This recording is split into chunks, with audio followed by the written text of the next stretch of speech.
لطیفہ سنا دوں. ہمارے ایک دوست نے بھیجا تھا, بڑا زبردست قسم کا. ہمارے ایک دوست ہیں لاہور میں, انہوں نے کسی کا لطیفہ بھیجا, لیکن لطیفہ بڑا سبق آموز ہے. وہ ایک آدمی گیا گوشت کی دکان پہ, شاید آپ لوگوں نے بھی سنا ہو, اور کہنے لگا کہ 1 کلو گوشت دے دو. اتنے میں ایک بندہ آیا. یہ آدمی لینڈ کروزر میں گیا نا, بڑی VIP گاڑی میں, مالدار آدمی ہے. گوشت کتنا لے رہا ہے؟ 1 کلو. دوسرا آدمی آیا, اس نے کہا بھائی 10 کلو گوشت دے دے, چانپیں بھی اور دل بھی, کلیجی بھی, پٹ کا گوشت الگ, بکرے کی الگ نکال, فلانے الگ نکال. اڑے بھائی, وہ کسائی اس کو چھوڑ کر اس کے پیچھے لگ گیا نا, اس کو پہلے گوشت بنا کے دیا. یہ جو 1 کلو والا تھا نا 1 کلو والا, اس کو غصہ آیا کہ یار اس کو تو 10 کلو دے رہا ہے کم بخت, 10 کلو والے کو پہلے دے رہا ہے. اس نے کہا بھائی وہ اس کا آرڈر بڑا ہے, وہ پرانا کسٹمر ہے ہمارا. اس نے کہا یار اس کے پاس اتنا پیسہ کہاں سے آیا کہ اتنا ویسے گوشت لے کے جا رہا ہے.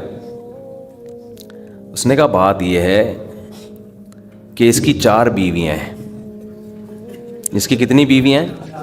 4 بیوی, چاروں بیوہ ہیں. اور یہ چاروں بیویاں کسی مالدار آدمی کی بیویاں تھیں جو ان کے لیے بہت پیسہ چھوڑ کے گئے اپنی بیویوں کے لیے. اس مالدار نے کھایا کم اور بچایا بولو زیادہ.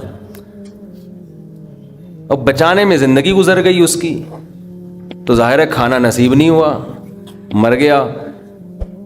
وہ مر گیا جب میں نے اس اسٹائل سے کہا نا, تو مجھے وہی یاد آ گئے لڈن جعفری, اللہ مر گئے پھر دوبارہ زندہ ہو کے آ گئے. اس اسٹائل اچھا تھا.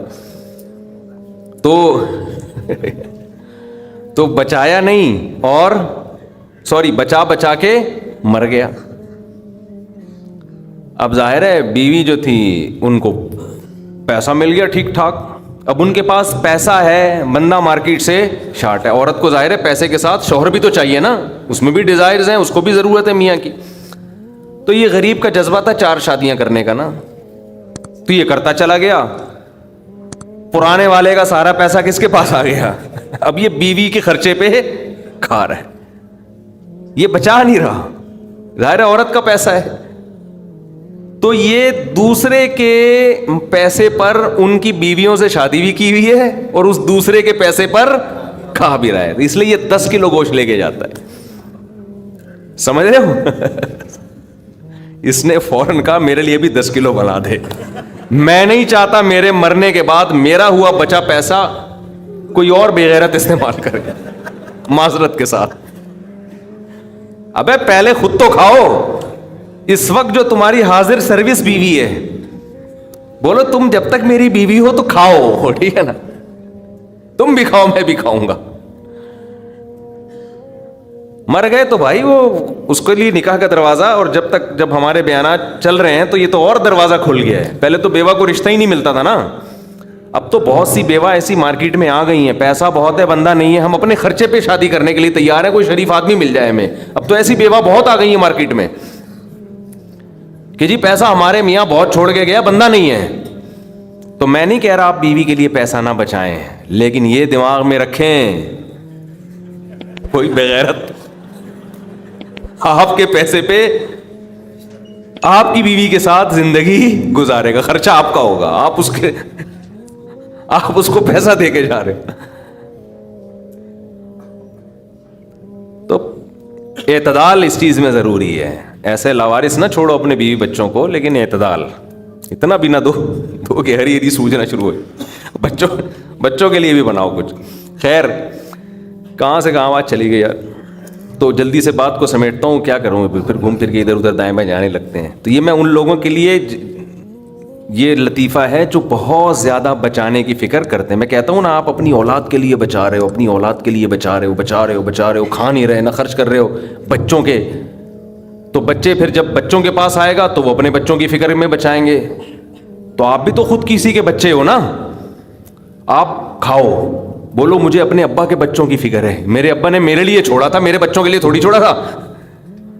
اور اگر آپ کے ابا نے آپ کے لکھ کے بجائے آپ کے بچوں کے لیے چھوڑا تھا, تو آپ کے ابا تو بڑے بیوقوف تھے, کیونکہ بچوں کے لیے بھی اس لیے چھوڑا کہ وہ اپنے بچوں کے لیے چھوڑیں. پھر تو کھائے گا کون پھر اس کو بیٹھ کے؟ بات یہ کہ اللہ پہ اعتماد اور توکل بالکل ختم. یہ بھول گئے ہیں کہ جب انسان دنیا میں آتا ہے تو صرف پیٹ نہیں لے کے آتا, 2 ٹانگیں 2 ہاتھ کمانے کے لیے لے کے بھی آتا ہے. آپ کا بچہ اپاہج ہے تو سمجھ میں آتی ہے بات, 2 ہاتھ 2 ٹانگیں تو بھائی جیسے آپ نے کمایا وہ بھی کمائے گا انشاءاللہ. جب آپ پیدا ہوئے تھے خدا نے آپ کی ماں کی چھاتیوں میں آپ کے لیے رزق پیدا کیا تھا. آپ کا بچہ پیدا ہوا تو اس کی ماں کی چھاتیوں میں بھی خدا نے رزق پیدا کیا ہے. تو اس کا مطلب رزق بچہ لے کر آ رہا ہے. تو فکر کرو اعتدال کے ساتھ, اس کو سروں پہ مسلط نہ کرو, مسلط نہیں کرو. مسلط اتنی کرو کہ بس میں نے کمانا ہے, بیوی بچوں کو فی الحال کھلانا ہے میں نے, اس کے علاوہ رزق کے دروازے کھل رہے ہیں تو کھلے, جتنا اللہ کھول دیتا ہے, بعض دفعہ نہیں کھولتا اللہ تعالیٰ. یبسط الرزق لمن یشاء ویقدر, جس کے لیے چاہتا ہوں رزق کھول دیتا ہوں, جو جس کے لیے نہیں چاہتا وہ ایڑیاں کس رگڑ لیتا ہے مگر رزق کا دروازہ نہیں کھولتا. تو ٹینشن کس بات کی ہے, یہ تو اللہ کے ہاتھ میں ہے. آپ نے کوشش کرنی ہے, نتیجہ آپ کے ہاتھ میں نہیں ہے.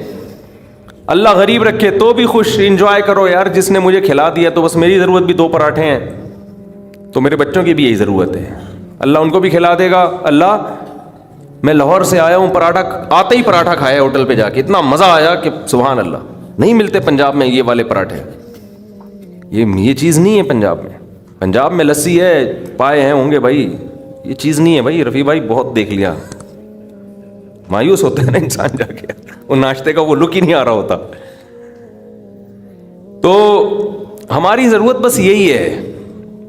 تو اللہ دے دے تو ٹھیک ہے بھائی, کچھ بہت دے دیا, کھا پی بھی لیا, استعمال بھی کر لیا, تو چلو یار ایک آدھ بحریہ ٹاؤن میں بچوں کے لیے پلاٹ بنا کے چھوڑ دیا, مرمر آ جائیں گے تو چلو. اس سے زیادہ tension tension tension tension tension آخرت کی ہے. ہمارے ایک دوست نے پراپرٹی لی, اس کے ساتھ ہی قبرستان بھی ہے. تو بار بار وہاں کھڑے ہو کے بول رہے ہیں کہ یار دیکھو, میں ان سے کہہ رہا تھا, ان کو ڈرا رہا تھا. میں نے کہا آپ اپنا پلاٹ دیکھ دیکھ کے خوش ہوتے رہتے ہو, اصل پلاٹ تو یہ ہے, یہاں ہے, تھوڑے دنوں میں کدھر آنا ہے, ادھر آنا ہے.